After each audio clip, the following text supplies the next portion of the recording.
여러분 안녕하세요. 영사실 꼬마입니다.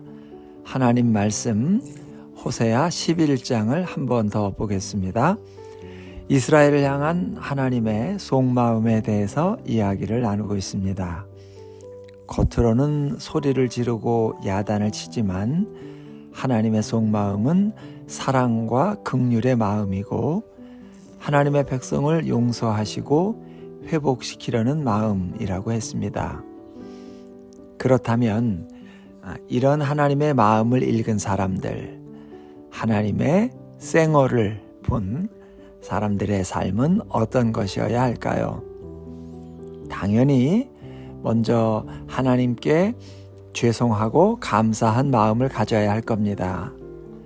예전에 본회포가 값싼 은혜라는 말을 했습니다.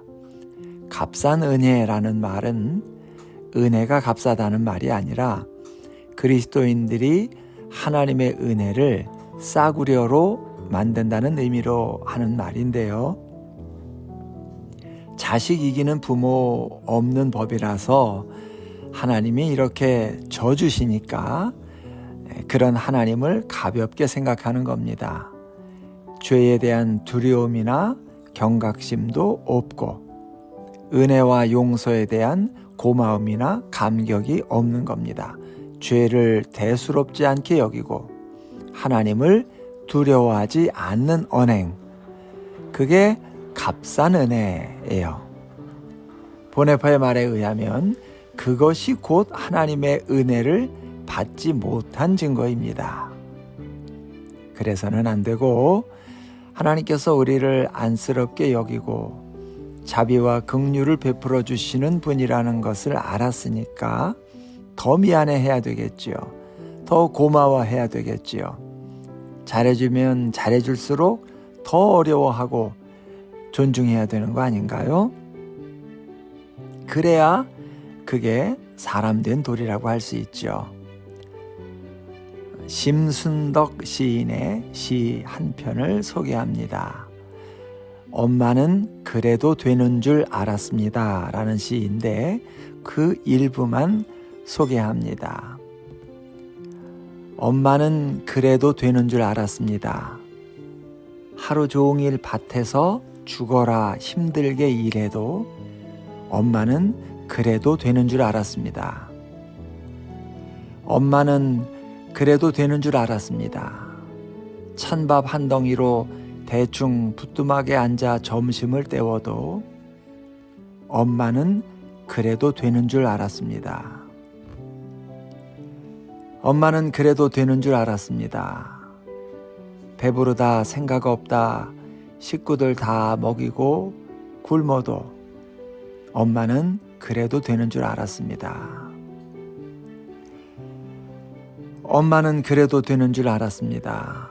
발뒤꿈치가 다 헤어져 이불이 소리를 내도 엄마는 그래도 되는 줄 알았습니다. 엄마는 그래도 되는 줄 알았습니다. 외할머니 보고 싶다, 외할머니 보고 싶다 해도 그냥 넋두리인 줄만 알았습니다. 한밤중 자다 깨어 방구석에서 한없이 소리 죽여 울던 엄마를 본 후론 엄마는 그러면 안 되는 것이었습니다. 여러분, 우리도 하나님한테 그러면 안 됩니다. 하나님께 그렇게 하면 안 되는 것이었습니다.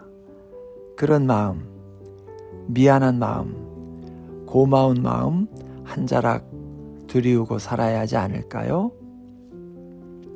오늘 에브라임이여 이스라엘이여 내가 어찌 너를 놓겠느냐, 내가 어찌 너를 버려두겠느냐 하시는 하나님의 애절한 마음 한 자락이 우리 마음 가운데 스며들 수 있었으면 좋겠습니다.